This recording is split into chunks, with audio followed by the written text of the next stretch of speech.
Sentire Media. Are you dreaming of moving to Italy? Well, now's your chance. Join my annual Move to Italy bootcamp happening September 10th, 11th, and 12th. This free 3-day live event is your ticket to planning the ultimate Italian adventure. Every day for just 1 hour, I'm going to guide you through everything that you need to know, from finding your perfect place to live to understanding visas and residency and a whole lot more. You can't make it live? Well, no worries because replays are available, but you must sign up to get access. So whether you're considering a full-time move or just part-time, this bootcamp has helped thousands of people make their Italian dreams a reality. But I only host it once a year, so don't miss out. Sign up at www.smartmoveitaly.com to reserve your spot now and start living your best life. Well, hello there, and welcome back to another episode of A New Life in Italy, the podcast where we dive into the details of living, traveling, and thriving in Italy. I'm your host, Samantha Wilson, and today we're talking about something that's very close to the hearts of Italians, and that is traveling in Italy during the holidays, specifically Ferragosto. If you're planning a trip to Italy and want to experience it like a local, understanding Ferragosto and the holiday season is crucial. You see, Ferragosto is more than just a day off here. It is a major cultural event with historical roots and some modern day significance. So let's break down what Ferragosto is, its history, how Italians celebrate it, and what you can expect if you're traveling or moving during this time. Are you ready? Let's get started. I'm Samantha Wilson, Chief Dreammaker at smartmoveitaly.com, and this is A New Life in Italy, a show where each week I take you behind the scenes of what it's really like to move to Italy, introduce you to some fascinating people, answer your questions, and show you how starting a new life in Bel Paese is possible for you. Well, hello and welcome back, everyone. I am sitting here in my brand new studio and I love it, but I'm also thinking about what I'm going to be packing because my annual holidays are about to start. We've come to love the holiday season here in Italy, and although we do take a few days off at Christmas and in Easter and, of course, the long weekends, our big holidays are in August, along with, well, every Italian in the country. And this year we are heading up to the mountains for some quiet, open spaces, some fresh air, cool nights, please, cool nights, and a lot of hiking up in the Alps. Now, for those of you who are not familiar with Ferragosto in Italy, let me explain why it's so important and really what it means to us here.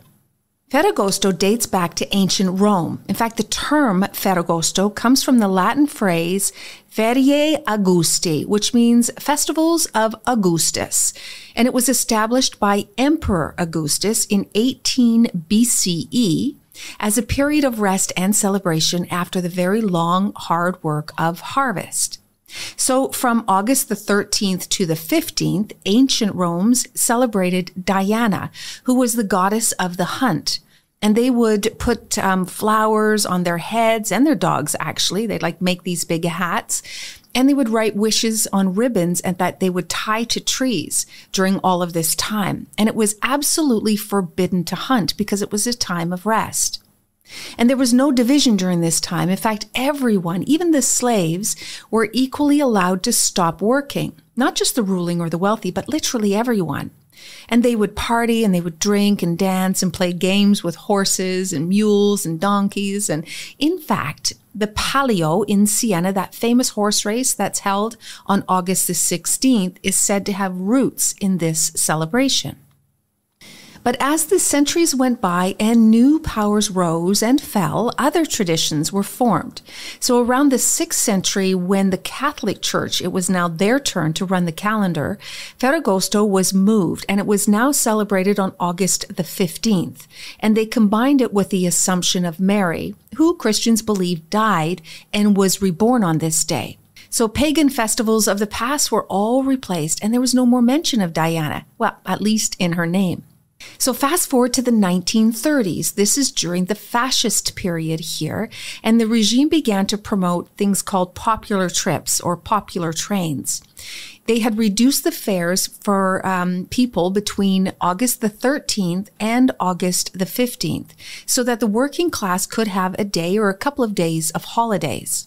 With the regime-organized special express trains for popular holiday services, they were in effect from, I think, 1931 to about 1939. And Italians could buy these round-trip tickets from the north down to the sea between August the 13th to the 15th for like 10 lira, which was not a lot of money back then. With all public offices being closed on the 15th, they knew that they could have their one time a year to visit the seaside and nobody had to work. Now, some of them went to the mountains or to the city, but really it was about going to the sea. And they would always carry along these packed lunches. And it was only after the economic boom of the 50s that the Italians could actually afford these elaborate and expensive lunches. And they would have these big grills, big meat grills on the beach. And they became the latest layer to be added to these festivities. Now, today, Italians still recognize that it is a time to take a much needed break. So they head off to the beach or the mountains, like we're going to do, and they spend a lot of time with their friends and their families. They reconnect like they're so good at doing. And in the past, Ferragosto meant that much of the country closed up shop completely for several weeks. And although you will still see many stores and services closed during this time, including Smart Move Italy, there are still some shops and restaurants and services that do stay open, especially in highly touristic areas, especially again close to the seaside. And this is both because there are many people on the beach. Of course, even the Italians are down having their holidays. And also businesses want to obviously take advantage of this seasonal opportunity.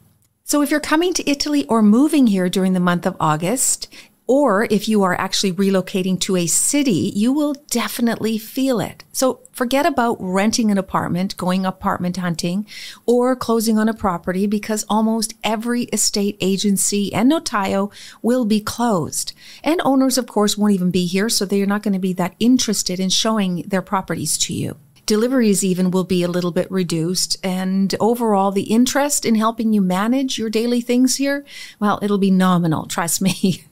The bonus, however, is that cities are really quite empty, aside from the tourists. Parking is quite abundant, and overall cities definitely feel more relaxed. That is if you can get over the 40 Celsius heat that we're having these days.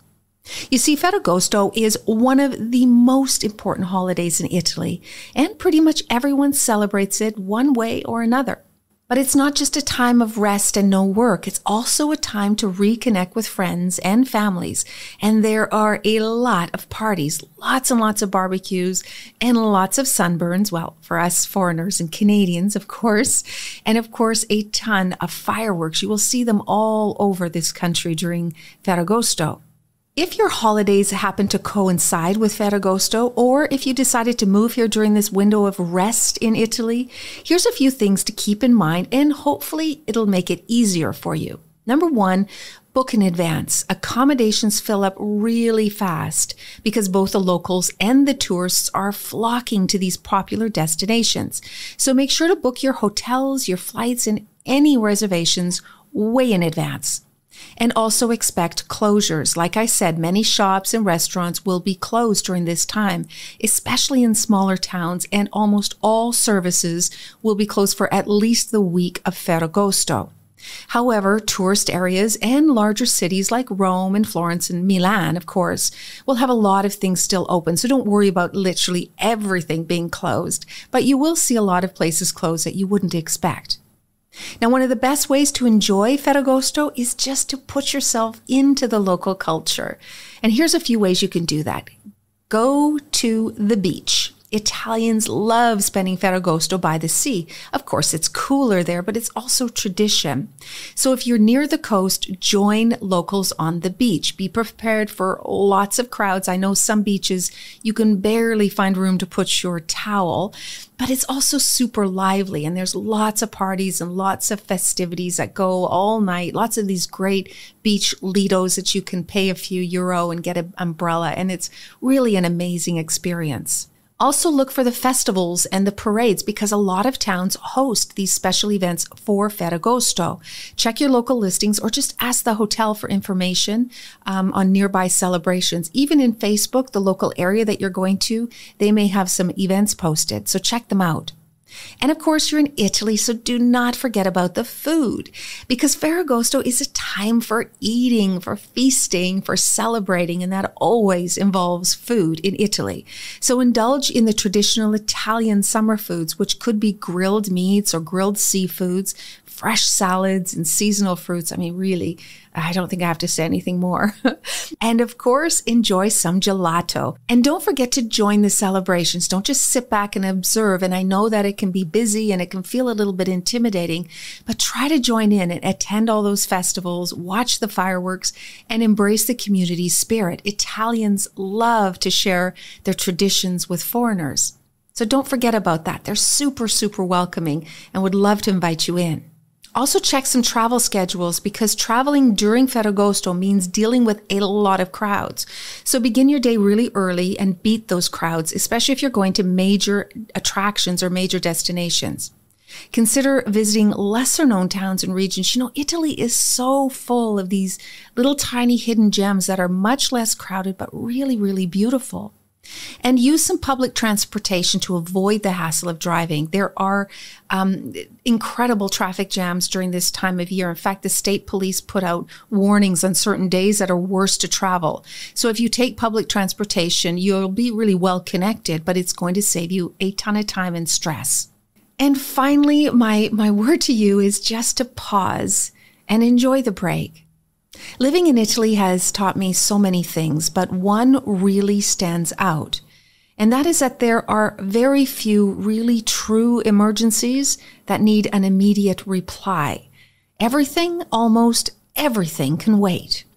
So for now, my friends, from me and my entire team at Smart Move Italy and Sentire Media, I wish you buon Ferragosto. Enjoy your summer, and we will see you after the break.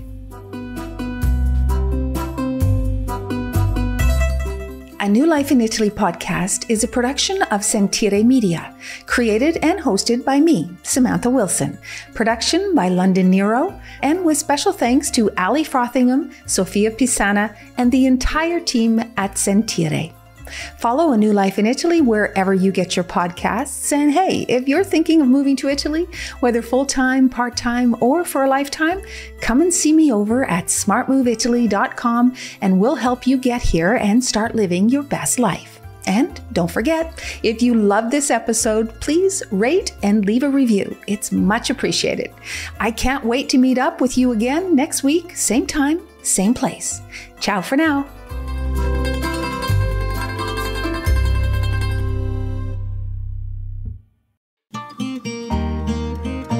Sentire Media. Hey, podcast producers and show hosts. Do you want to join a podcast network that celebrates all things Italian? At Sentire Media, we understand the allure of Italy and its unique culture. Our devoted team of hosts and producers are all driven by their shared passion for Italy. And we work tirelessly to create the best lifestyle podcasts and content that will whisk you away to the very heart of Italy. With us, you can savor the mouth-watering flavors, get lost in the stories from the past, break down the cultural barriers, and truly immerse yourself in the vibrant traditions of this intoxicating country. If you have a great podcast idea or are already in production and would like to join Sentire Media, head over to sentiremedia.com, that's SENTIRE media.com, and find out how to submit your show.